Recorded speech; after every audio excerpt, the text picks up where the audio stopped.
Like the Oh, good there news you are. is that, Never mind. I got oh, you I, found it. I I think I did something wrong. You Yep, found the audio.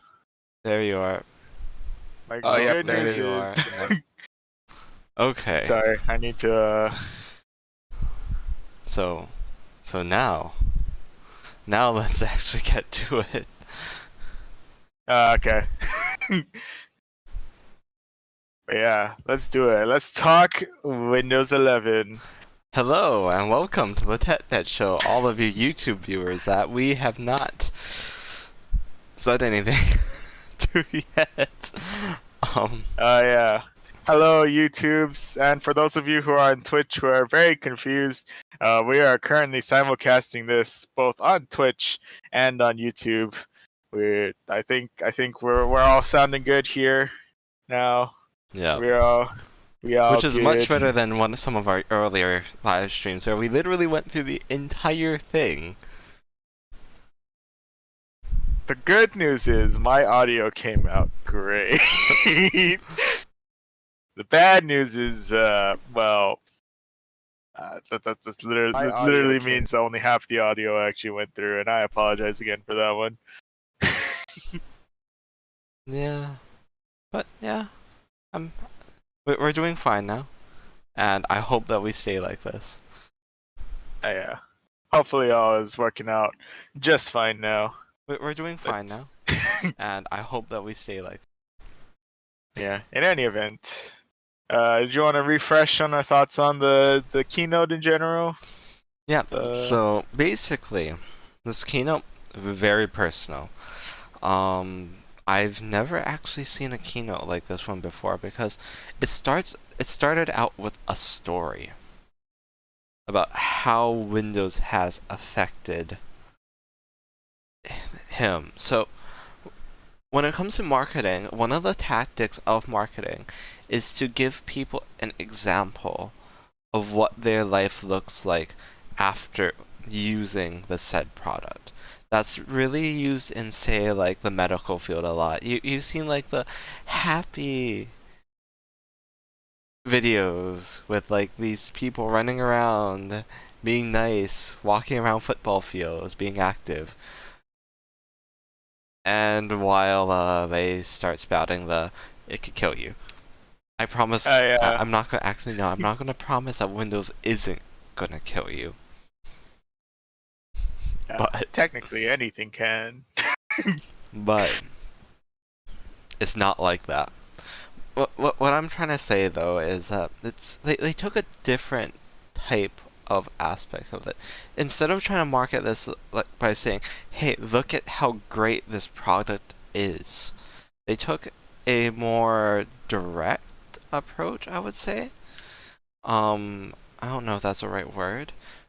They really try to make it show you like, "Hey, this is what Windows can do for you," which is Hmm. something that I've seen that Apple used to do a lot. No, yeah. Make it less focus on yeah, just spewing out all the new technical, like all the new features and the technical aspects to it, and really giving you a reason as to why they've was it why they've been so invested into Windows, and by extension you kind of get into that relatability, like, oh yeah, kind of um I mean, I've been as comfortable with like Windows, but I do have that sense of like, oh, I've kind of grown up with Windows, or I've um, shared experiences that have happened to have been on like the Windows operating system platform and whatnot. So it's a nice way to go about it. Yeah. So why don't we start off with the most what would we call this? The biggest change. Like the easiest to see change. I wouldn't necessarily call it the biggest change, but it's definitely the one that you're gonna see. Um Yeah, definitely the first one out of the bunch. they have a complete visual overhaul of the Windows Oh system, yeah, pretty much. they've changed it up, really polished it up. Really took that sandpaper and just rounded out those hard edges literally everywhere. Okay, to be fair, that has to be one of the biggest changes visually that I've seen from Windows in a very long time. Yeah. Rounded corners, man. Get that nice soft touch to it. That Can't poke an eye out with your window anymore.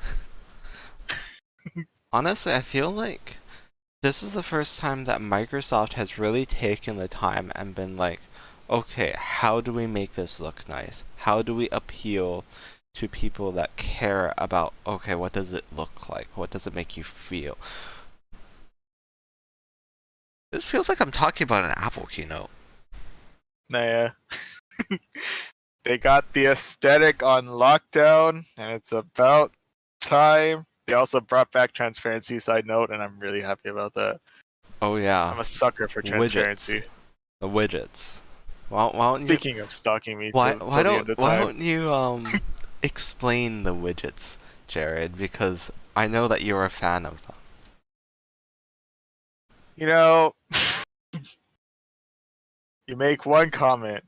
You make the one thing that I don't know if I've ever actually said it on a stream, because I don't know. I think I switched over to iPhone after we started TechNet, if I recall, but or no, It I might think we have been started TechNet early after. days. I think that was Yeah, early days. could be in the early days, but if anything, I know one thing that I've I've I've most likely said either on stream or definitely off stream is that when I was switching over to iPhone is that one of the things I was gonna miss. Kind of joking, but like tad bit serious was like, oh, I'm really gonna miss, being able to put widgets everywhere, like customize where those at and everything. And I thought like, oh well, I can live without it. And then first and foremost, they decide to like not too long after that, they decide, oh hey, we'll put widgets onto the iPhone. It's like, oh, okay, I guess it followed me to the iPhone. That's kind of cool. And then this keynote shows up. It's like, oh, hey, we have a whole tool dedicated to widgets that you can put everywhere. It's like, okay, now we're like just full on like widgets are like stalking me at this point. Like, I just got to that point. Like, I didn't miss it that much. I swear. Yeah. So, remember how we talked about how no one wanted your information, Jared? No, yeah.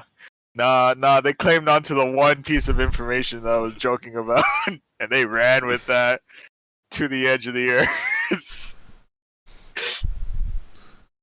But Well, yeah, okay. But the widgets, honestly, I feel like they did a really good job on them. I like the placement that it's just like a pull-out window on the side. But I feel like these widgets might actually be useful. Because I know in the past, widgets haven't necessarily been useful to me. Because in Vista... Do you remember the widgets in Vista? Okay, I think I remember the was bitches. Vista the first major operating system that had widgets? I'm not talking about like weird apps that you could install. I'm talking about like OS level. It might be Vista. I can't see it being on XP. Well, technically, Apple had the dashboard. But Does it count? I don't know if that counts. Debatable. Oh, well, that's debatable. But either way, widgets. Widgets. I've never been a fan of widgets, honestly. But the Yeah, reason why I feel like this might be useful on Windows is because you could easily pull it out. And what they were talking about on stream was how you could use, what's it called again? News?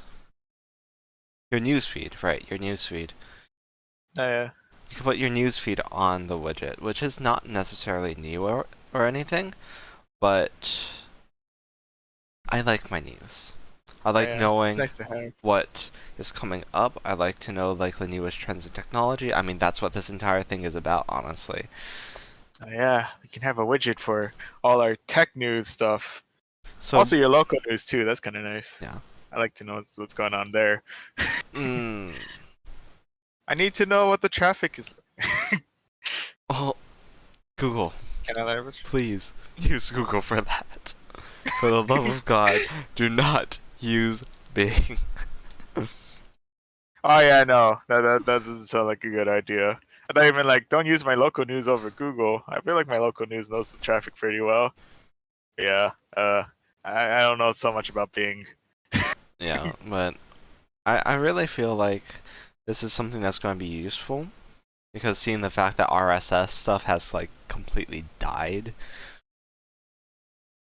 Oh yeah, Do you remember what RSS was?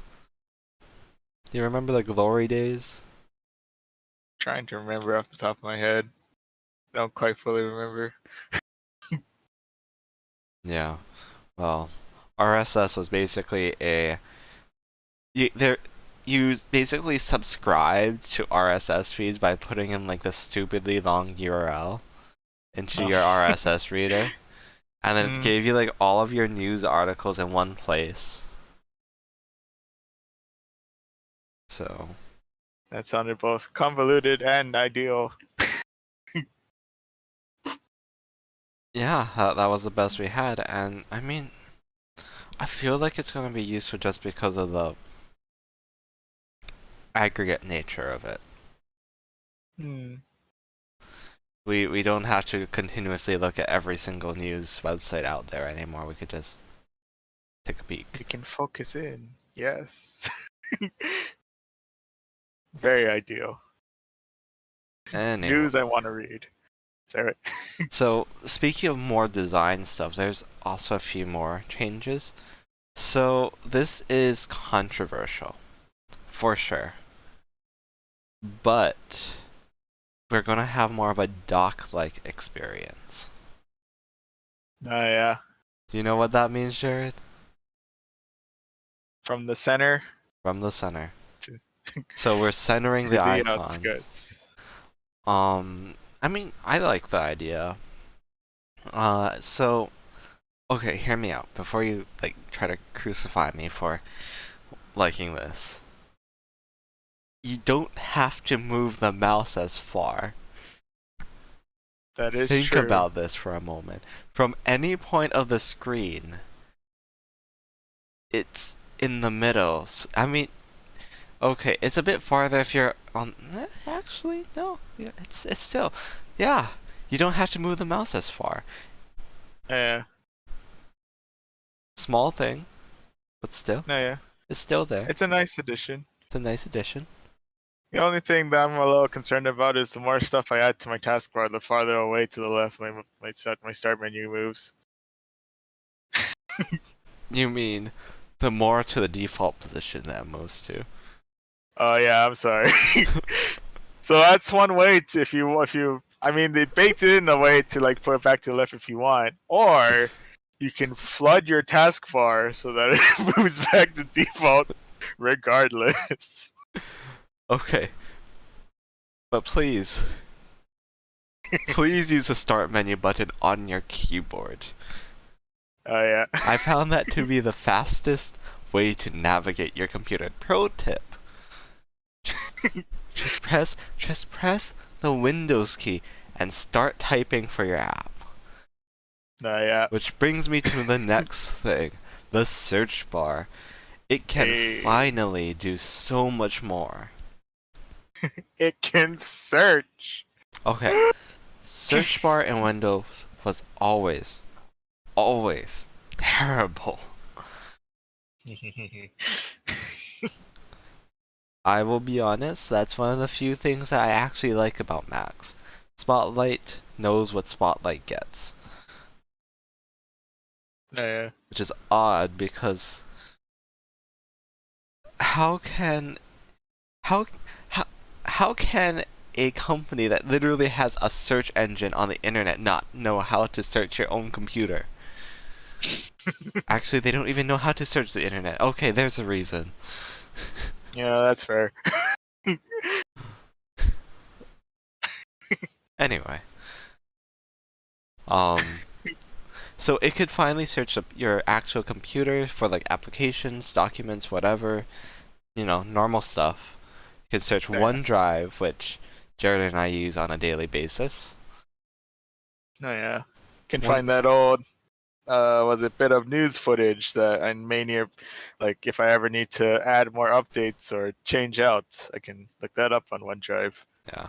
I know that everyone else uses Google Drive, but OneDrive has been good to us, and Oh yeah, it has served well. it served well. Hasn't given us issues. Google Drive has given me a few issues here and there.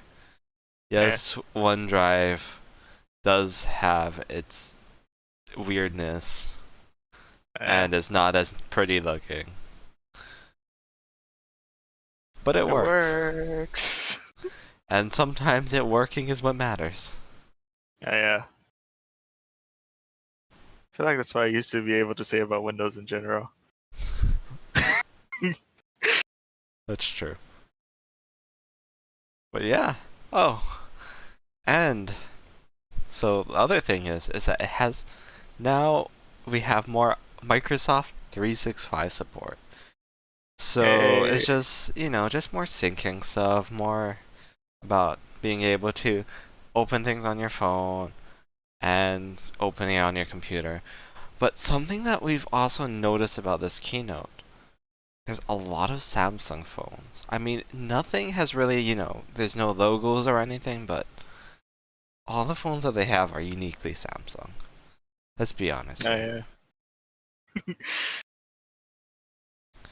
Can't be more So, than just coincidental that everyone just happens to be packing Samsung phones in this keynote.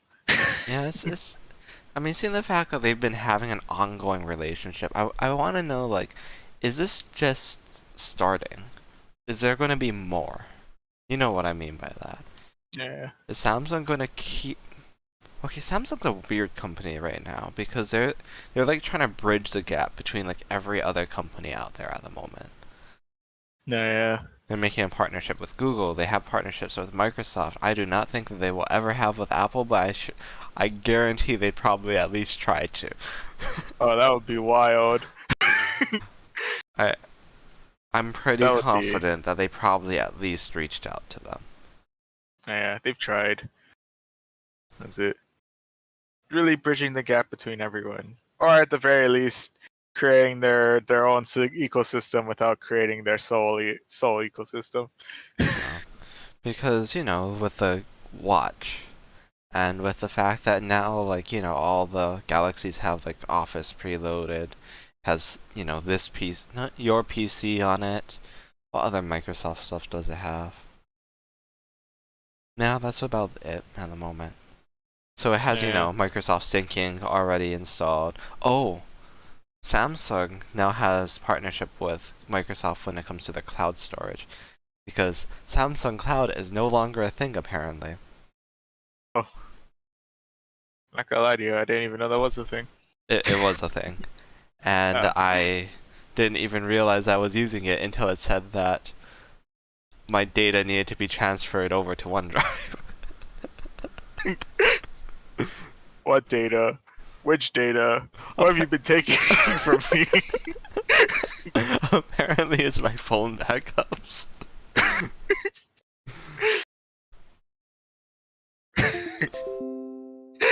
You've been backing up to where? What's a Samsung Cloud? So this is the reason why you don't want to just keep pressing next on your Yeah. on your services. Please take the time to at least read through a little bit. Take the time to read through. I swear there's some hidden stuff in there. You may wanna. So on the bright side, it gave me 15 gigabytes of storage on OneDrive as a introductory offer. uh, So I have a year of 15 gigabytes. Well, technically a year of 20 because it gave me 15 gigabytes yeah. on top of the 5 gigabytes free. It quadrupled your storage Yes, it did. or your free storage. So I feel For a like, year. OneDrive has OneDrive, Microsoft, whatever, has really been partnering with Samsung. I think that they really want to make, like, Samsung Android their OS. No, yeah. I mean, if you're gonna get an Android OS, you might as well get the biggest one. Yeah, I feel like that because I wasn't the Xbox Game Pass. What was it called again? That the Cloud XCloud wasn't that like originally like a big thing on Samsung? I think so. Because I remember Samsung pushing it. No, yeah, I could see that. Did it ever show up on their Galaxy Store, or just Samsung just push the thing and say like, "Hey, you should get this thing on the Play I'm Store." It pretty works sure. really well with our S21 Do you or really? S20. Well, the entire Microsoft suite is on the not the Play Store, the Galaxy Store. I wouldn't be surprised. Uh, some hidden gems in that Galaxy Store. I never bothered to look in there. Yeah, don't. Should someday. Oh, Um, okay. except Oh, that came and went. I have heard that the Pokemon Go app on the Galaxy Store has known to be a bit more stable on Galaxy devices. Huh. It Ironic. has also been known to be it sometimes takes a bit longer to get updated though. Oh, so sticking true to the whole Samsung thing, huh? Yeah, but it I works see. better.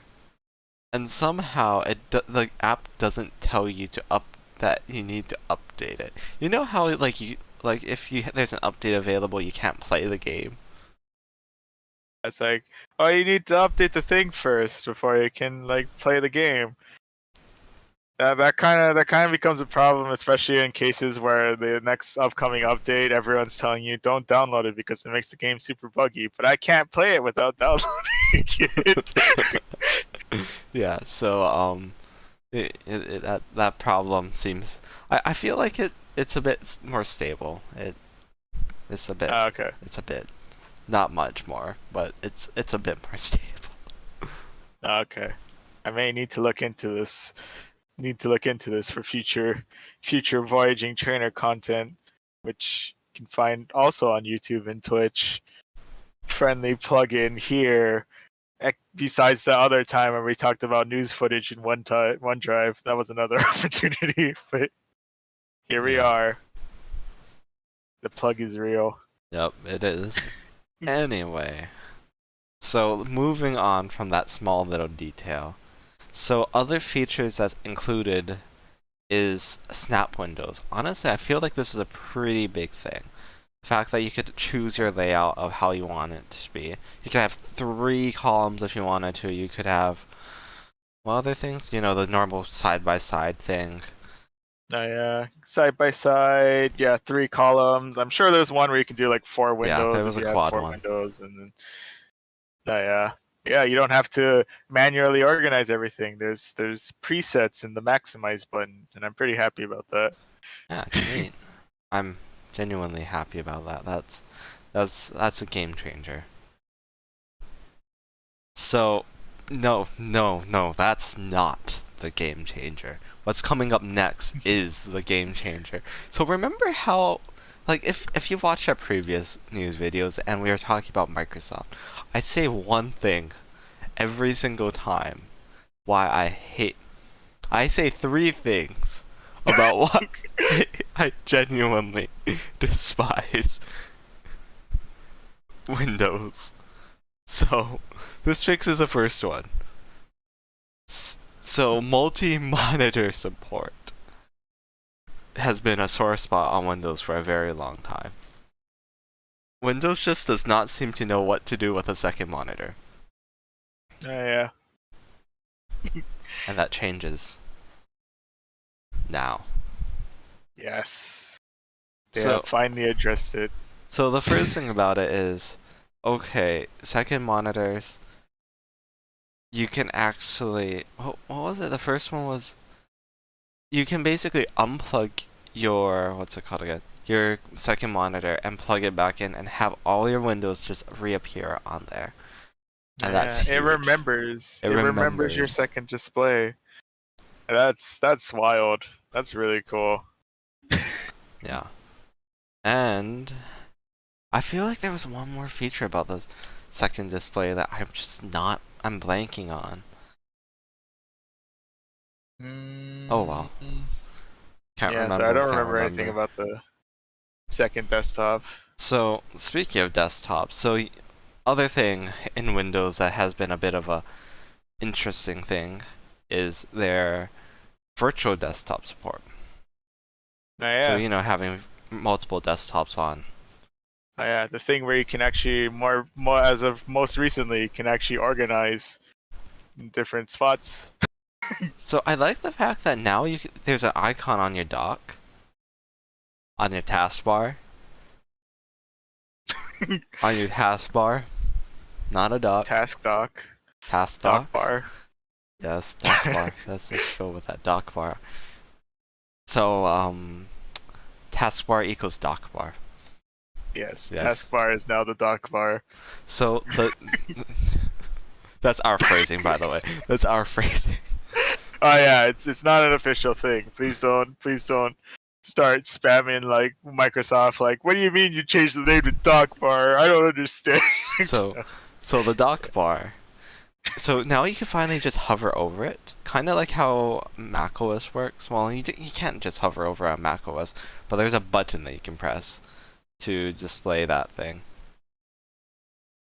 You Oh can yeah, hover over it, and you could basically it pops up all of your open virtual desktops, and then you could select which one you want. Of course, you could still use your standard, Windows keys or whatever shortcuts in order to access said virtual desktops, but it's nice that there's a way that people that don't know the shortcuts that, don't really aren't completely techie like I would assume we are to be oh able to yeah. use this amazing feature.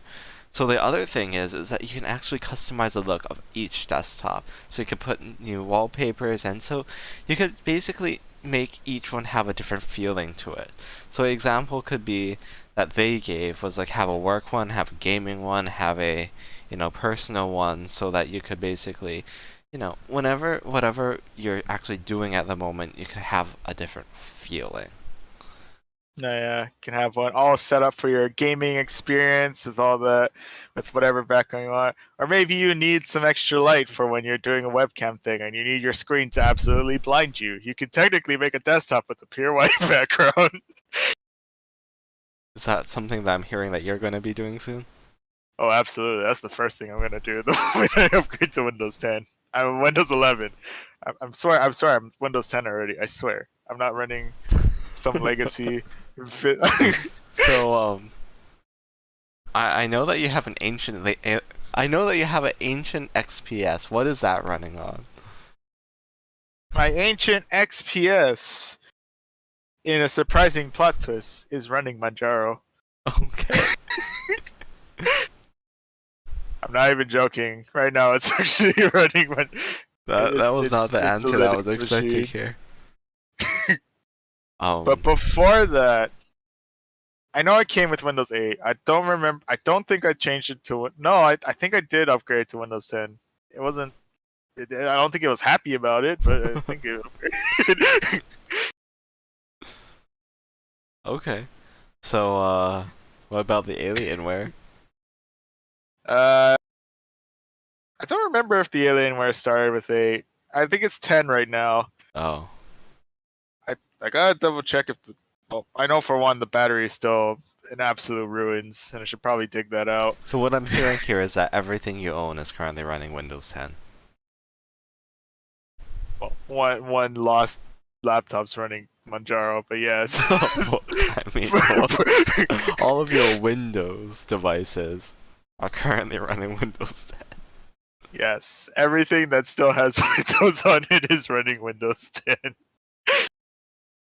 For better or worse. Okay. Well then, yeah. So moving on, something a bit smaller, but actually something that people will probably complain about: Teams integration. So they're finally axing the Skype. Hopefully, I don't. They're axing the Skype, right? They never actually said anything about Skype. I'm assuming they are, Or it could be possible they're still including it as an app that just gets downloaded for no They good wouldn't install two separate. It is Microsoft. It is Windows. I don't think that they're that brave.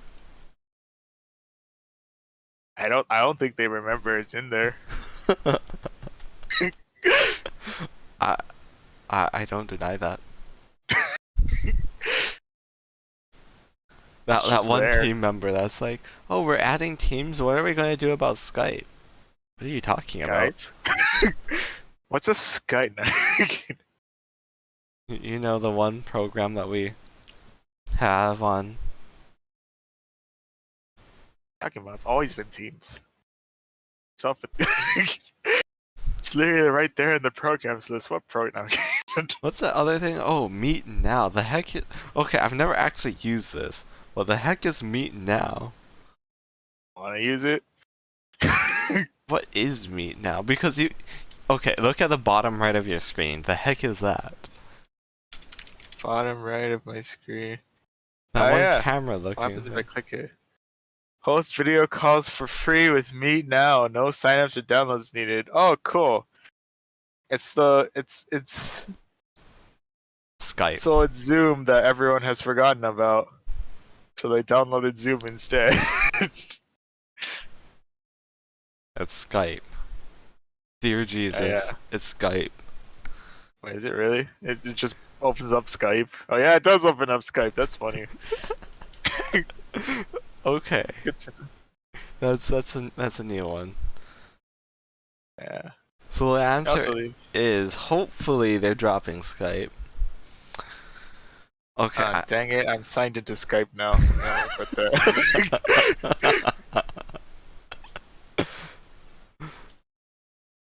oh, that was fun. I see that Microsoft had the last laugh on that one. No, yeah. They got to hear us say, "Oh, it's Skype. Oh, I'm logged into Skype," and then it ended. Oh, yeah. So not moving on. So, okay, I actually do like Teams. And Teams looks good on this. Oh yeah. So it's not like a regular window.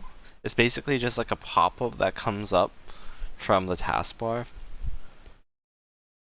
Oh yeah. and it looks clean. It is a proper integration. It's not just, oh, we've included Microsoft Teams as like an application thing. No, they bake that thing into the operating system. I did. I actually really like it. Honestly, okay, Teams is one of those applications I feel like just doesn't get enough publicity. Yeah. Like They try. but- like Teams is such a good application, and in many ways it's much better than Zoom. It's the wildest thing to me. Like, I've seen advertisements for Microsoft Teams. I recognize Microsoft as the big company that it is. I've heard good things about Microsoft Teams. How in the world? Where did Zoom come from? Okay, so the other thing that Microsoft Teams also has a lot of, good collaboration features. It integrates into Office 365. You get a Teams, like one of the premium Teams licenses Oh, yeah. with Microsoft 365. Oh, And yeah. I'd assume that any business that's worth its salt has Microsoft 365. Oh, yeah. At least I hope they do. If you're Yeah, I running think Google Sheets, bless your souls. You're trying. I mean it. Bless your souls. Oh, yeah. And good luck with your macros that don't exist. Oh, yeah. What macros? Okay. Yeah. Okay, Word can be replaced. Outlook, Has been replaced. I wouldn't necessarily say that. Outlook is one of those things of you cram so Other much than that. functionality into one app.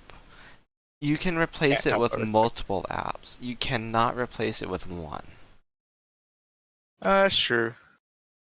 It's a really good all-in-one. Because it has a calendar, it has tasks, it of course has mail, and the mail functionality that it has, you need like Thunderbird. I'm pretty sure is like the only thing that can match To the get like actual. that level of. Because most mail apps I've seen doesn't support like, the multiple group email sendings and stuff like that. Yeah. Yeah, I think Outlook is probably like your best option for that, Yeah. or Thunderbird, I guess, if you wanna Oh, the only get issue on with that. Thunderbird is that it's you know it looks its age. The bird has not aged well. you know what I mean by that, right? No, yeah, I think I recall. I think I've experienced a little bit of Thunderbird for a very brief moment. I don't know if I ever want to go back. And the other thing is that Outlook just has such a large add-on support. No, yeah. Because if there's an email add-on from like, some random company, say like Intuit. Oh, yeah. Ever heard of that company? I've heard it here and there. I hate that company with a fervent passion. But they make decent accounting software called QuickBooks. No, yeah. Isn't that a subscription service thing now, though? Yes. I hate it. I hate it with a fervent passion. Yeah. But the thing is that every other competitor that has its functionality costs 3 times more. Literally. We're talking about like $5,000 software at this point. Oh my goodness. So, Man, the accounting space is rough, isn't it? so it's like, you have your basic accounting software, like, I don't know, like any other basic ones, like, I want like small business, like online based type, accounting software. Like if we needed to do accounting for our business ourselves, like Yeah. that type of Struggle manually with Excel. thing. And then you have that like, that mid tier one like QuickBooks or whatever. And then it's like, okay, you're talking about like a $10 a month subscription for like that small one. Then you're talking about like, I think 200 give or take. I think maybe 300. So. Intuit, QuickBooks, #1 accounting software. They'll charge you like it is. 200. Plans and features. Yeah. Yeah. 300 for Premiere Plus, which is, And then, ever heard of a company called Sage? I have not, but I don't know if I want to. You don't want to know about it. So I they see. make an amazing accounting software that is kind of like industry standard, except it's priced like industry standard. That's not fun. So they do have, their cheap version that, is like whatever. Yeah. But then you get to their good stuff. Their premium accounting Sage 50 Cloud annual subscription costs $850 a year per user. Oh, it's still subscription. Okay. I see. It's per user. Per user. Let that sink in for a moment. Per user. Okay. You're telling me we have to spend $1,700 for the two of us? And that A is year? their small business accounting software. I hate everything. Yeah. So that's all I have to say. Accounting software is crazy. And their medium business stuff is already a call. A call to you know. Oh yeah. Oh, I see. I see. You have to. They don't give you a price. We're at the point where if you have to ask the price, you can't afford it. Yeah. That's not fun. Yeah, so accounting software is nuts. Yeah. Anyway, actually getting back on topic. Oh my gosh. Yeah. This You rabbit can- you hole can- was a weird one. Yeah. But you can tie QuickBooks with Outlook or something. Yeah. But yeah. But Outlook has been a very good thing. And there's also like other integrations with, I'd say, like, what other integrations? I'm sure there's a lot more out. There are a lot more out there. It's Outlook. I Thing just is- can't think about it off the top of my head. Probably like some sort of encryption service or whatever. Probably. Yeah, that thing is stacked. So, moving on. Yeah, I feel like Teams is a very, incredible platform that gets underutilized. Oh yeah. And for the production aspect of things, if you actually wanted to like, do a live stream or whatever, Teams is actually very good because it has something called NDI support. So Oh. NDI is a protocol that you could actually transmit video over IP.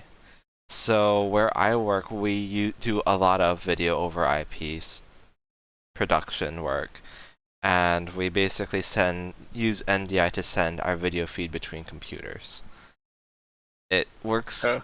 a lot of the time, but there's one piece of software that I don't want to name that hates everyone and their support.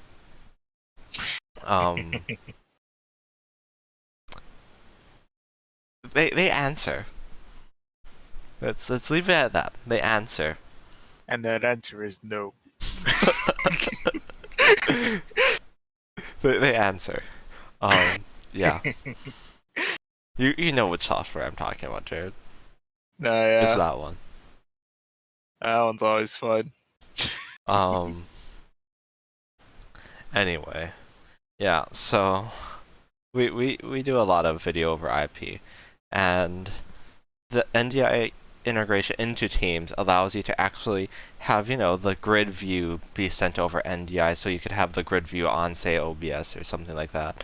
Or you could send individual, feeds, like, say, Jared, I have a feed specifically for you being sent into OBS as a source, which would have made the stream so much easier. Oh no, stopping now.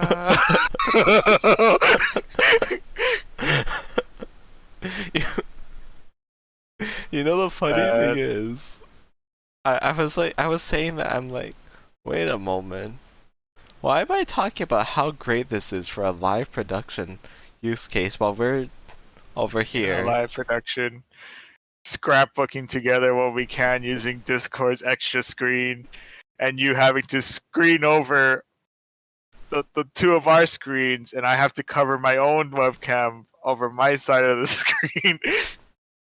Yeah. Oh yeah, plot twist. Twist. There's two of me. And they're But one's a slightly lagged, so I can't. There you go. I just gotta put me back. There you go. that would have been much easier. We should look into that a bit Yeah. next Are time. we switching over to? This is Let's all about try it. teams here. Let's try Teams. Let's do it. I think that would actually help our production value on this one quite a bit. Yeah. We can save on this. Oh, But I guess if Teams has NDI input, that might be a game changer. Oh, because so NDI also has iPhone apps. oh, So you might be able to attempt to use your phone as a webcam if you wanted to. that's wild. Or you could use, or we could try send, say, what's it called again? A NDI feed of our game directly into Teams so that we could do better, you know. Oh, we can have better coordinated sessions over on Quick Start Gaming, Yeah, and which then we also could, has its own oh YouTube and yeah. Twitch channel. Shameless plug for a channel that actually he helps edit on Voyaging Trainer, but we're both vocal in Quick Start Gaming, so So what I'm saying is we could easily have like one stream, like being sent to both places, so that we could basically, just use hotkeys to say switch between the two scenes, so that we could, basically whoever's doing the most amount of stuff at the moment, we could just, switch. switch on over and we're golden. That's so much more convenient. Yeah, Cool. because I know that NDI support in OBS, you can actually isolate feeds inside of OBS and send the feed of the source directly out. I've done that before. So we That's convenient. could do that, but we won't even work that out. We'll see. We'll see. Yeah. Look forward to it in either the next tech or possibly the next tech net, maybe the next quick start. For sure, the next headnet. Possibly the next quick start, depending on how, Yeah. So far, we haven't had any collab thing in Voyaging Trainer, so I can't even guarantee that. We technically could if you could. want. Yeah. We could do a live stream one day with each other, just walking around our workplaces. That's true. I can't, well, I like to say I've shown off that area. I think I've had like videos actually published in that area. I can guarantee you I have a lot of footage of said area. But Funny bit of information. Jordan and I work literally right next to each other. yeah. We don't work at the same place. Yeah. No, just right across the street. Yeah. Pretty hilarious. The funny thing is we have not seen each other for a very long time. Yeah. Weirdly enough, we see each other in other places on this island we call a home. Yeah, which is weird because we work right next to each other, and yet we run into each other everywhere but our workplaces. No, yeah. I even Just how it works out, I guess. I even walk into his workplace sometimes to buy some stuff. Yeah. Okay, in my defense, I'm hiding in the back. So How do I work in a place where I have to deal with the general public, and I have the one thing I don't want to do is deal with the general public. who knows? Anyway, Moving on. So when it comes to actual tablet support, let's talk about tablet support. So there's tablets. how's your service life been? Oh, well, it's been shelved since I've moved into the Apple ecosystem, so you know. From your recollection, how has your tablet life been with the Surface? Oh yeah, my mini computer was great. My mini laptop, as it says, served me. I mean, it served me all right. I got a good couple of drawings in, got a good couple of thumbnails going.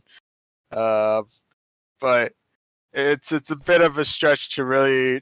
I don't know if I can safely refer to it as a tablet experience, but So what I found kind of funny about this is that Microsoft actually mentions that it's rarely ever used without the keyboard. Remember that? Yeah. Like, I rarely ever use this without the keyboard. No, yeah. I don't So, know if I like that. so I actually like the fact that they were like kind of straightforward about that, and then I feel like they really pushed the fact that they improved it. No, yeah. Actually giving it some extra tablet functionality, so you can even use your 2-in-1 for the second function of your 2-in-1. So, Sorry, yeah. So I'm slightly hyped about that. So the biggest thing to me is the bigger touch targets. I know that sounds okay, that first of all probably means nothing to you guys yet. So the touch targets are pretty much the amount of space that you have in order to touch something. Of course, Yeah. because some people have fat fingers. I unfortunately have mispressed a lot of things on very important touch screens on live production Yeah. stuff that I regret pressing. Um, Phone Jared keyboards knows are what I'm still a talking nightmare about for that. me. Jared knows exactly what I'm talking about when I say that. I'm sure he has done that too. Oh yeah, guaranteed. It's okay though. You just if you time it just right, they'll think it's on purpose, and it's perfect.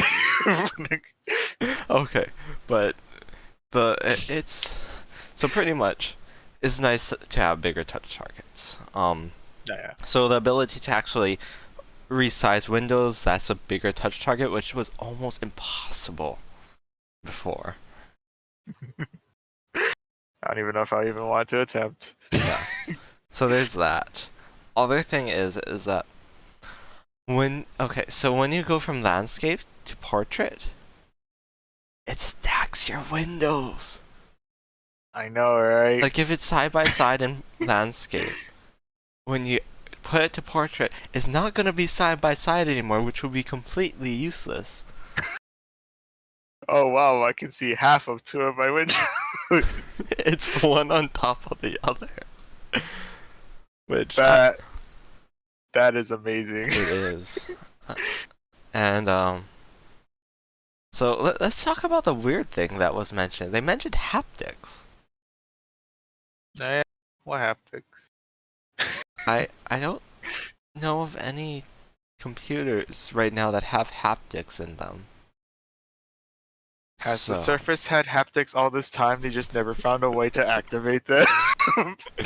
So I know that we've been spending like $3 on this part in every single Surface that has been cutting into our bottom line. What are we using it for?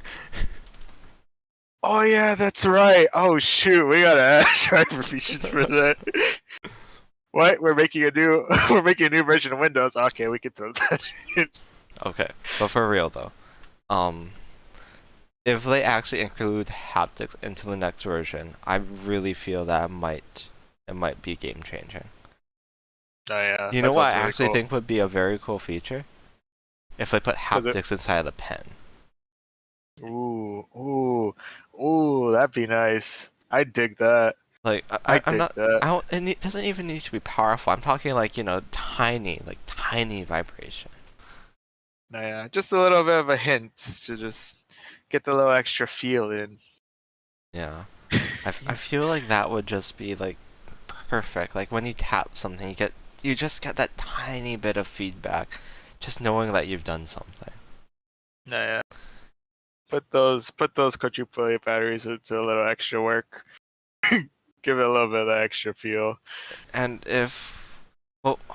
okay, remember in Android how they had that one piece of software that we talked about a while ago that like made the haptics, much better. Oh yeah. I forgot what it was. I can't think about that off the top of my head. But what if they had technology like that? And they actually were able to like simulate feeling of like paper with the haptics. Be cool. You know what I mean? Like add just a tiny bit of texture to your drawing. No, yeah. it can really feel, yeah, like besides just the general like touch sensitivity on the screen, you can now feel like I'm putting a little bit extra force with this one, so I can feel a little bit extra that rough paperness to So, my scribble. like if you're like really lightly writing something, it's like there's no haptics involved. But the heavier, you press down. Yeah, yeah. Just don't press too heavy. It is still a screen. Yeah. But But yeah, that would actually add a bit of, feeling to it, so that you don't have to just feel by how much you're pressing. There's actually something that you can feel when writing. no, yeah, That would be really cool. I mean, I don't know how it's gonna work, but no, yeah, I can see that being very interesting if they add it into the pen. no, yeah. That'd be nice. Really give a little bit extra to that immersion. So I mean, even just the tablet itself, that would be pretty nice. I mean, I miss haptics. Ow. I want haptics. I really like Yeah. it. Anyway, Haptics. It's one of those things you, was it only miss when it's gone. yeah. Oh, speaking of things that are gone, I have finally ordered my S21. They have given me my refund, and I have ordered an S21 on Prime Day. Oh, it's happening. The saga continues, kind of. Hopefully, this is the end. Yeah, Knock on wood. hopefully. So, backstory on this one. My S21 originally restarted like every few hours or something like that. I sent it in. They said that they couldn't find anything wrong. They sent it back. I called them again because it still was happening. I sent it in. Okay, actually no, it wasn't that easy. I called them. They basically told me, okay, send it in again, but who knows what's gonna happen. If we don't find anything wrong, well, we'll send it back to you again. And then, one of my friends heard about what I said. He got really angry, and then he said, okay, let me call them. And he somehow convinced them, like, if they still don't find anything wrong, then do something. That's not... That's not just send it back. Because, okay, if it was only a few days turnaround, that wouldn't be bad. Every single time I send it in, it takes 2 weeks. No, yeah. Because it takes about 4 to 5 business days once they receive it. No, yeah. So, I sent it in. Of course, there's 2 days shipping. Maybe 3 days because we live in Hawaii. They don't work on weekends. No, yeah. So, Monday, whatever. So if I send it in on Thursday, it would get there on Monday, whatever. No, yeah. Basically the entire week. And then I get the notification on say Friday, but they actually don't send it out for some reason or another. It's probably just No, sitting in the dock, and then they send it out on Monday, the next week over. no, yeah. So 2 weeks without a phone. If I didn't have a second phone, I mean, No, yeah, that's excruciating. what would you do? No, yeah. So, Yeah, that's crazy. speaking of which, so I saw a YouTube video that just popped up on my feed lately about customer service and companies by Mr. Who's the Boss. Who's the boss? Out of all of the companies, he gave Samsung 0 stars. So he tested Huawei, Xiaomi, Apple, Samsung, OnePlus. I think that there was 1 or 2 more brands. Believe it or not, Xiaomi and he rated Xiaomi and Huawei the highest. Huh. That's cool. But yeah, he rated Samsung 0 because they they couldn't figure out the problem, so they said that they were going to, bring it back to raise like the level or whatever. Except they sent him back to the main menu. Oh. Oh. So it's just all over again. And then it hung up. Oh. that I guess that's their higher level. They just up and send you back. Yeah. You're just like new game plus them or something. I don't know. Yeah. So I don't have confidence in Samsung's support. Seeing my own personal I thought that, okay, maybe I could give them another chance on their support. I've come to the conclusion I will never trust Samsung support ever again. Yeah, it sounds like a very rough experience. I would assume like even if they were doing it as like a precaution for like they're just like, was it just trying to get like extra money or just trying to get like a refund of 21 or something. I don't know what exactly scenario is that. I'm assuming once they want to send it a second time after 2 weeks, I think there's room for benefit of the doubt that there actually is something wrong with the phone, and I'm willing to give you either a replacement or money back. I was looking for a replacement, honestly, to begin with, because, okay, just looking at my phone, it was pristine. No scratches. It worked completely fine except for that one issue. If they thought that I was trying to rip them off at that point by trying to, get it repaired to fix like something broken with it, you know what I mean, like physically. Yeah. There was nothing wrong with it. No, yeah. I'm pretty sure at that point they could have given the benefit of the doubt of, okay, let's just send this guy another one. No, yeah. No, they made you go through it twice, and they were gonna just send it back again. Yeah. So to go through it a third time. Yeah, Huh? Sorry. Taking a side moment to welcome Sir Adfaith to the Twitch stream. Welcome to what was originally Windows 11 talk, but we're going on a quick tangent to discuss the absolute atrocities that is Samsung support. Yeah. I don't know You're how here we to got improve on your there. knowledge on tech. Well, we hope to help you in your knowledge of tech, but right now, at the very least, if we could give one tip, be very wary of Samsung's support. Yeah. Well, on that note, let's get on topic. So, other improvements with tablets is their floating keyboard. So they finally have floating keyboard support that actually looks really nice on the side. So you could, one-hand your tablet. Why would you one-hand your tablet? For the extra swag while you're holding, you can show off your Surface and just like watch me write a sentence. Oh, and they also have voice typing with auto punctuation. Hey! How excited do I need to sound for an exclamation point? I have no idea. But it's pretty cool. You'll never miss a comma ever again. No, yeah.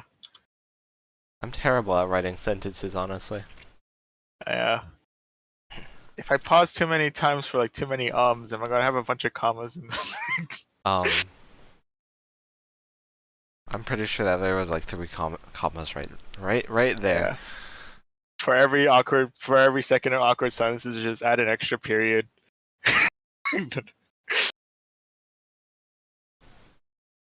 That's too many periods. Okay, let's move on. Let's talk gaming.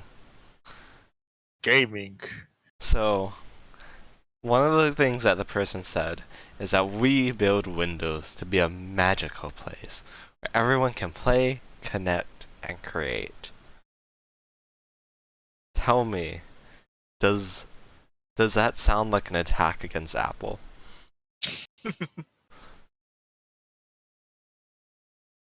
No, yeah. From what I've heard, or from what I recall, magic is a big thing that was it um was it Apple likes to tout on or Apple likes to use. So yeah, I mean it's I feel like that's just the direction that they're going with. So basically this part of the keynote also started very personal. The speaker basically shared her experience with gaming and on Windows. Like her first game, pretty much. I think that was what she talked about, right? No, yeah. I think I can't remember what the game was specifically, but yeah, she opened up about like I think playing this one particular game with her dad.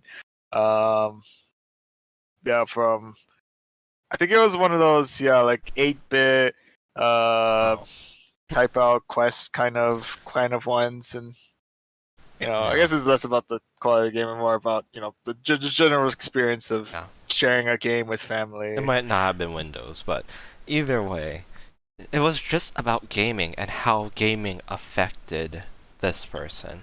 Honestly, though, I think that that's a really good way to sell gaming.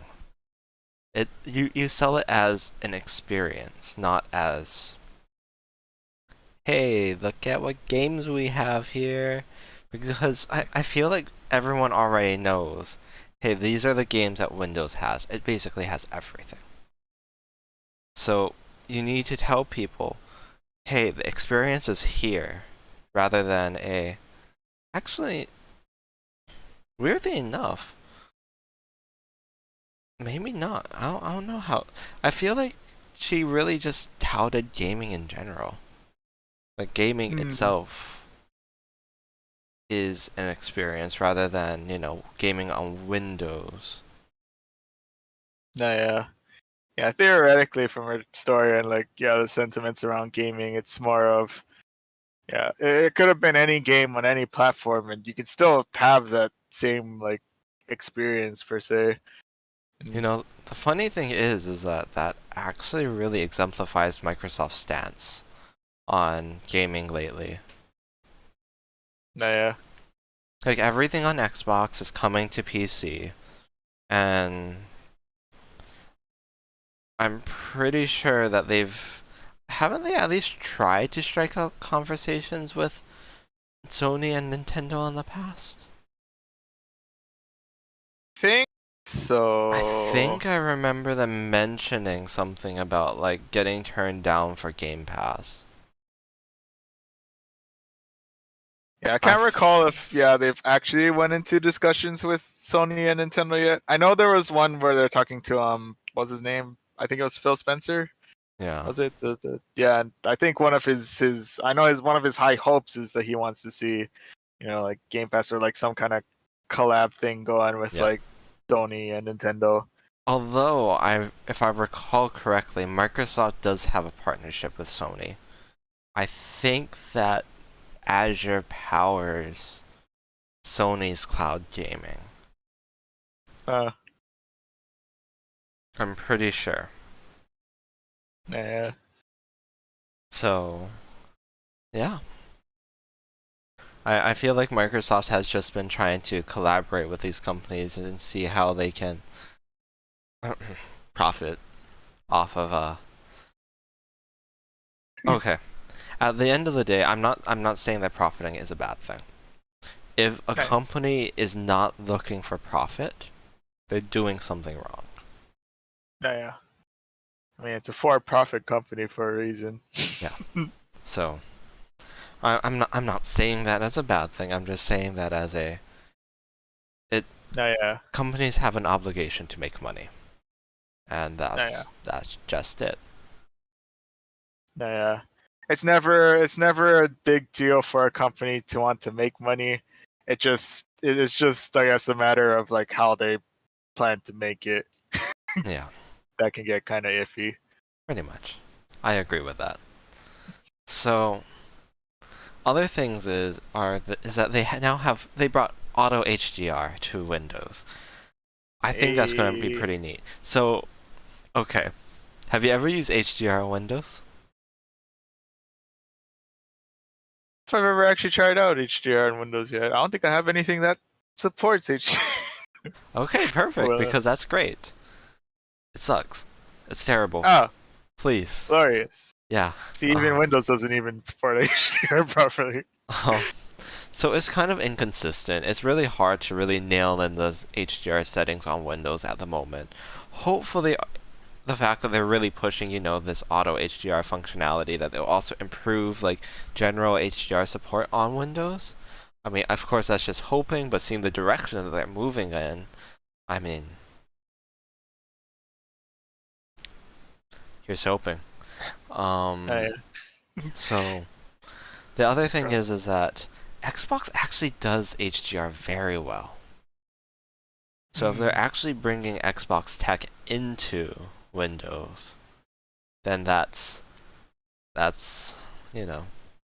Yeah, it's a good sign. that's a good A sign. lot of promise there. So another jab at Apple that I feel like they kind of took their liberty on saying is auto HDR. It just works. It just works. So basically what they're saying is that it works without developer or user intervention necessary. Just automatically does it. It works. Yeah. Baked in. That is a full-on auto feature for you. So moving on. Direct storage. So that's the technology that the Xbox uses in order for basically the GPU to pull assets directly from storage devices. So right now, currently, in order to get an asset into said GPU, it needs to go from memory, hard drive, to memory. CPU needs to process it, goes into,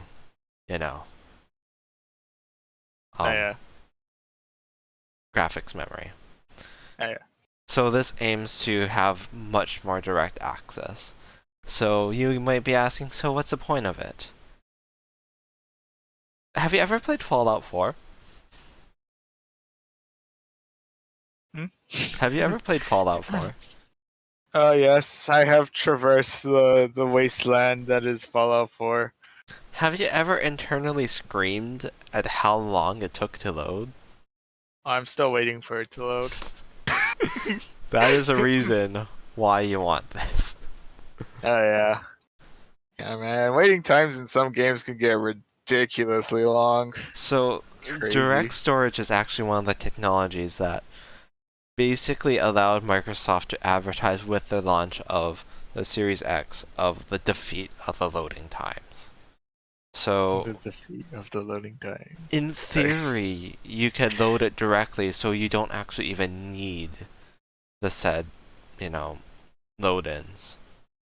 Yeah. So it could, because it's all.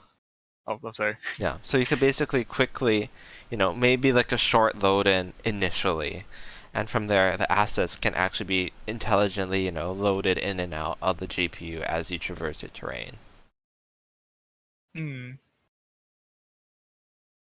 So that was a dream, and of course a lot of developers don't need to implement this feature because it's not especially widespread because of the niche type of hardware requirements, like super fast SSDs.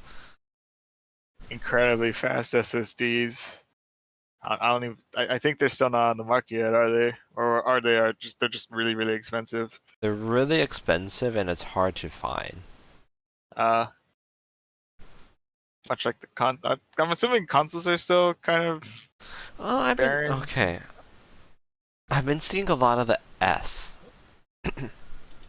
lately. Okay. I've seen the S stay on Best Buy's shelves for a good hour and a half. Okay. We're getting better. Okay, hour and a half might not sound long. It is Is incredibly long. that is really impressive, especially in this day and age.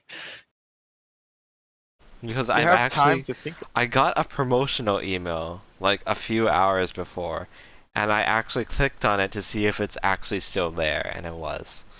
So, That's impressive. yeah, It's a well, sign. we'll see. We might we might be able to get a console by next Christmas. Sorry. Anyway. Anyway, moving on. So, let's talk about the store. You want to talk about it for a few moments? Yeah, it's amazing that we actually are dedicating time to talk about the Microsoft Store. But here we are. uh, excuse me. All right. So besides if I recall correctly, they also did a physical makeover to the Microsoft Store. Yep. Beyond that, they've made they're making things a lot easier for developers who do decide to drop their apps or their games and whatnot into the Microsoft Store. For one, they do list like a lot of different. Sorry, I don't remember the formats that they listed them all, but they're like whatever, Yeah. like several formats or like So, almost. so you don't need to have universal apps anymore. No, yeah, they support multiple. Basically, the App Store will work for you. That's pretty much what they're saying. You don't need to put in universal apps. You could put in traditional applications now. Yeah. And inside of your apps, if you do still want to like share your revenue by using their own like built-in commerce engine, you can do that. But if you do have your own third-party commerce engine that you're working with, they're not going to take that industry standard 30% from that commerce engine. That's all. But yeah, they'll happily tell you that your commerce engine, your money, that's all for you. Okay. Seriously though, that's incredibly significant. I mean, I did say Apple, but let's be honest here. It's every single every app store. App Store, Steam, Epic Games Store, GOG. I mean, those are the gaming platforms. What other Google actually? Play. Oh yeah, Google Play. I'm sure the Galaxy Store probably takes some. Yeah, they do. I think that's a 10% cut. Yeah. But yeah, yeah. So being able to include your own commerce engine is game changing, because a lot of these commerce engines only charge like about a 2% cut. For credit card processing fees. Oh yeah. Because yeah, that's definitely. It's credit cards aren't free. No, yeah. They never are. So of those of you that didn't already know, so basically whenever you use a credit card, the company gets charged 2% or something like that of the said purchase that you made. That goes into the credit card processing fees. Give or take. It's not always a 2% fee, depending on your, the type of vendor that you're going through. Yeah. Yeah. Got a little bit of a transaction fee for that one. Yeah. Visa and MasterCard. They want your money. Yeah, it's the price of convenience. And they'll find every which way to charge for said convenience. Yep. Anyway. Yeah. On the plus side, you're only paying that 2% instead of that 10 or 15 or 30. I think that okay. My prediction is that this is going to turn the Microsoft Store into something that is actually useful. People are gonna use it now. Because that's exciting. I feel like the two reasons why people haven't been putting their apps on the Microsoft Store is that they think that okay, I don't want to spend the extra time converting this into a universal application. That's just not sensible. And that's a fair standpoint. If you're not making enough money off of the app, why would you spend the time to do something like that? Mm-hmm. The second thing is directly like that other thing that I said. Why would I want to have Microsoft taking, say, the 10 to 20% of my said revenue for just using their payment processing rather than, selling it on my website, us using, say, PayPal or something like that, and just taking like a few percent. Hmm. And then at Yeah, that I point, should. you need to weigh visibility versus cost savings, or how safe people feel from downloading from a third-party site. No, yeah. So those are costs that you need to weigh out. But yeah, Yeah. Yeah. Microsoft's making that a lot easier for you now. Just directly port your stuff, and if you have a Commerce engineer, you get more of your money's worth. yeah. So you wanna keep talking about it? Sure. Side note, I'm guessing this is also one of the big reasons why was it Adobe's Creative Cloud is available on the Microsoft Store. Yeah. On a side note, but what's also available as apps that you can download in Windows 11 is some Android apps. Yeah. One of which they pointed out was TikTok, which the was it the MC did feel the need to emphasize that yes, it is an app that I do indeed use. But yeah, you can use apps like TikTok. You have more integration with the was it Amazon App Store as Okay, well. so the Amazon App Store is actually where they're getting their apps from. Oh, okay, good. Got you. Sorry. But yeah, you can run some Android apps on Windows 11. So, It's there. It's an option. when they started having Windows subsystem for Linux support, I never assumed that this was where they was going. I thought that they were going to actually be pushing Linux a lot more. But this is Yeah. good too. I I never thought this would happen. No, yeah. You know, They really. remember when I mentioned earlier that I feel like Microsoft's really trying to make Android their OS? No, yeah. Like, Google OS, what are you talking about? Let's just put the Microsoft flag right here. Yeah, yeah. This is our apps. This is our OS now. Yeah, I really feel like they're really trying to embrace Android and make it their own. I'm not saying that, they're trying to change it in some fundamental way, but they're really trying to capitalize on, okay, there's this many Android users out there. Apple has, their iOS stuff. How do we cater to more than like 80% of the smartphone users out there? No, And that was their there we go. solution, just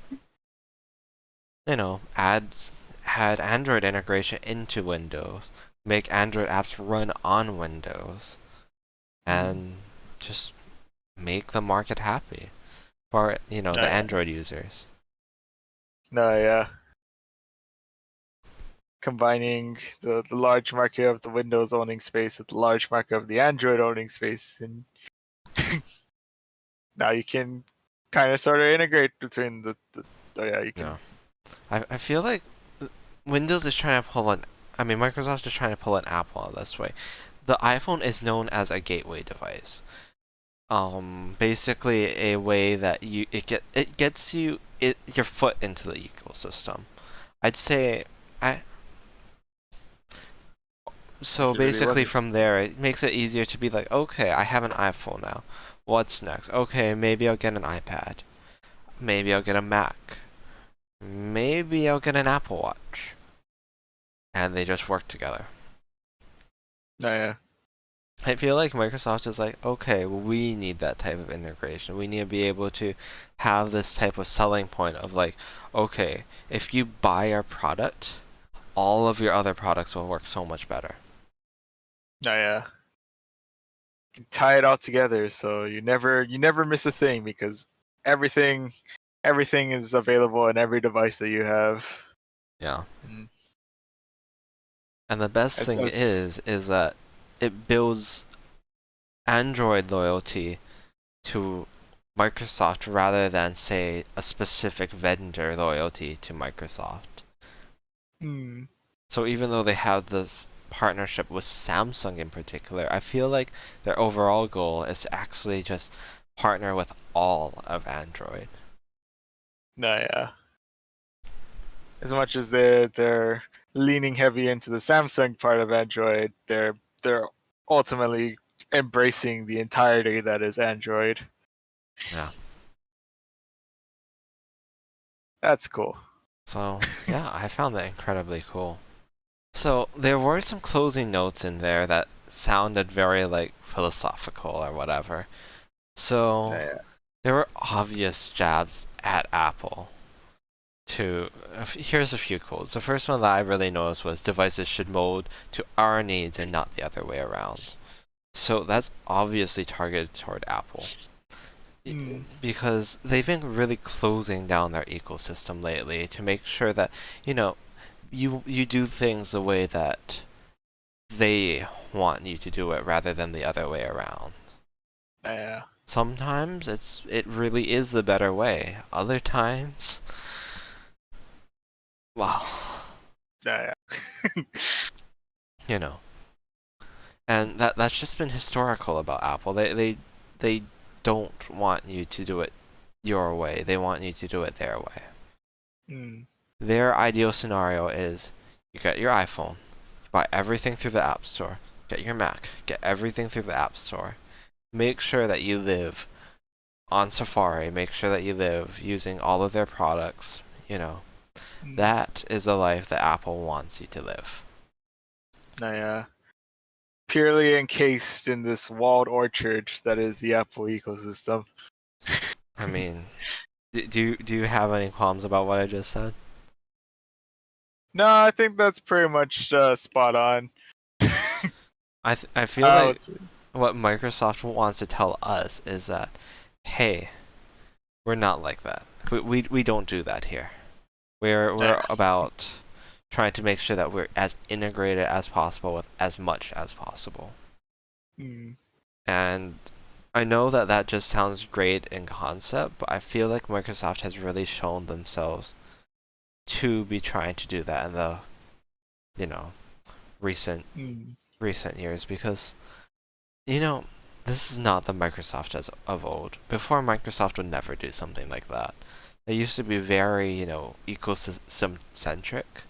Like you Hmm. live Microsoft, you breathe Microsoft, everything you do is Microsoft, and we don't play nicely with anyone. No, yeah.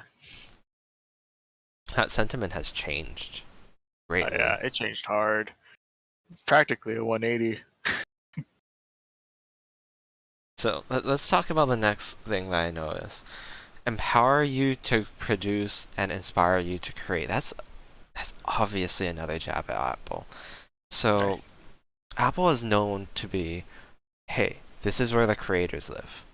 Your video editors, your photographers, your if you care about creating something, your Mac, music production.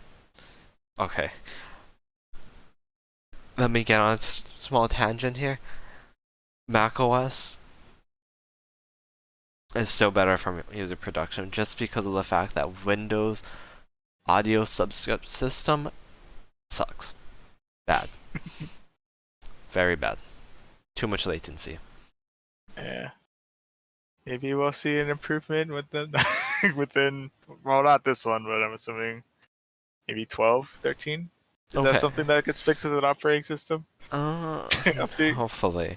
Well, I mean, it's good for studio work, but it's not good for live production. I should say that. Hmm. Okay, moving on. Because studio work, 15 milliseconds doesn't matter. Yeah. Well, When you're live. usually doesn't matter. Yeah. Live, it kind of does. Yeah. Small kind. Anyway, so let's see what. So basically, what I feel like is Microsoft's really trying to pull in the creatives, the video editors, everyone else, because honestly, I think that's what this design is about. Because Microsoft's normal audience, I'd say that they would appreciate it. But I know as a creative, I cannot work in an environment that's not nice. Hmm. I know that sounds petty. It is very petty. But something about an environment just makes you work better. Hmm. I Gives you a feel, little bit of extra drive. yeah. I feel like that's what this is about. Just giving you the environment that makes you want to create. Nah, yeah. I can see that. So, yeah. That's really all I really want to drive on what the quotes, but yeah, what do you think? Nah, yeah. I can see it. Actually, yeah. All in all, yeah. Originally, when I originally looked at the way they've stylized everything, the first thing I thought of was that kind of harking on to previously, is that they're actually making this much more. Was it? Not only is it still very functional for like your standard computer setting, like if you're using a trackpad or if you're using traditional mouse and keyboard and whatnot, but I feel like they're making a lot more strides to also making it much more like tablet and touch friendly, which I don't know. It gives me hopes that one day I'll actually be willing to. I don't know if I'd stick to it 100%, but like maybe in a pinch, I can actually just use it as like a in its like tablet functionality kind of thing. Yeah. And I think, yeah, that kind of ties back into what you're saying about like it's targeted creatives, like for those who maybe are more on the, maybe who want to get more into like the drawing side and want to, like maybe someday like we'll get like even better like pen like sensitivity and all that, and like reaction time and all that. So to have not only you're able to like draw out and stuff, but you're still willing to like still use your pen to just like if you need to browse like the internet for like a reference, or if you need to like move windows around and whatnot, like the idea that you're more willing to still use the touch functionality is that instead of switching back to the currently ever dependent uh, uh, keyboard and touchpad, or even like mouse and whatnot, is, yeah, I can definitely see the as a creative focus in that regard as well. Yeah. Do you feel like that's it for this event then? Yeah, I think we've pretty much gone through as much as we can with the Windows 11 review. Okay, well, let's call it then. This has been an incredibly long stream. I As appreciate every single one of you for watching, and yeah, don't forget to like, subscribe if on you're on Twitch if Twitch, you're. feel free to Yep. follow. Also, And appreciate I believe Sir Advaith gave us a follow, so I appreciate that. oh, Oh, and I apologize. I did miss one comment. Did you have any? It's a random. It doesn't really relate too much, I think, to Windows 11. It might. I don't know. But did you have any general thoughts or general insights in relation to machine learning before we leave? oh, machine learning, 100% the future. That is something that I feel like Microsoft is slightly falling behind on. Actually, they're only falling behind because they don't have a native thing. I feel like Hmm. Nvidia is definitely picking up the slack on that one. No, yeah. I feel in the future, well, not even in the future, in the now. In the now, machine learning plays a predominant part in creative workflows. Like with DaVinci Resolve, they have this new tracking feature that allows it to intelligently track certain subjects inside of the software using machine learning. Other features that I've seen lately is through, of course, Apple and their machine learning when it comes to like Siri and when it comes to their photo editing. Google does a lot of machine learning too. On the computer side, photo applications, of course, are going to be using a lot of machine learning in the future. Adobe Photoshop uses it in order to change, say, the background of objects, change the lighting up. What was it called? Sensei? I think so. I think I it's could be wrong. Sensei.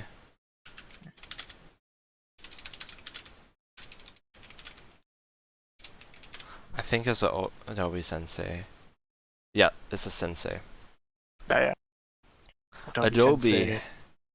is really starting to push this machine learning thing by trying to find subjects just like how I mentioned in like, Resolve and being so one of the things that they used is pretty much converting say a 16 by 9 image into a smartphone format. That's one of the demos they have. And it intelligently looks for the subjects and follows it, which honestly is really cool. And another thing is that you're able to remove certain parts of your video just by selecting it, which it's crazy. Like, I don't know. I mean, machine learning is really the future. And I feel like it's only going to get more powerful from here. I think that NVIDIA has the leg up here because of their Tensor cores. Yeah. They went all in with that machine learning. So yeah. That's my thoughts on machine learning. I can't wait to see what they have in the future. Of course, Jared and I are in the creative field, so we're looking at it from that perspective. Although, of course, machine learning has applications in like every industry. Yeah. I mean, the only downside that I can see to machine learning is the displacement of jobs, but I mean, I hate to say this, any new technology will do that. I'm not saying I'm not saying that I don't feel for those that lose their jobs over new technology, but it is something that just unfortunately happens. It's a price of progress, and yeah, I guess that says to everyone, including us, we need to keep looking to what's the newest thing. And never stay stagnant. Let's all just get jobs in IT until we get displaced too. Machines are just repairing themselves. What do we do now? Well, what do you mean they're writing their own code? Just build their own civilization. They just kick us out, and we just start from square one. I mean, isn't that like every single like evil AI movie out there? Yeah. I feel like it's worse if they don't do it to like, they feel like they need to eradicate humans. They just decide we don't need you anymore and just move. They just leave, make their own civilization. Yeah, so we just gotta. So we're gonna like take this like middle of Australia piece of land over here. You guys do your own thing. We'll be here. Yeah. We'll just take over Australia, or if they develop better space travel, they may just head over to like moon. They don't need oxygen. They could just colonize the moon. They could colonize the rest of the planets for all we know. That's true. Yeah. And possible. They go sentient. I don't know if they'd try and kill us, but they may just want to leave. I don't know. We don't like you guys anymore. Bye, guys. All right. Peace. Anyway.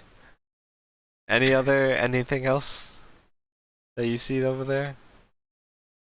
Looks like it was just the machine learning question. Got it. Well, I guess now don't forget to like and subscribe on YouTube if you guys are watching here, and follow on Twitch. I thank you guys for watching, and we will see you guys next week.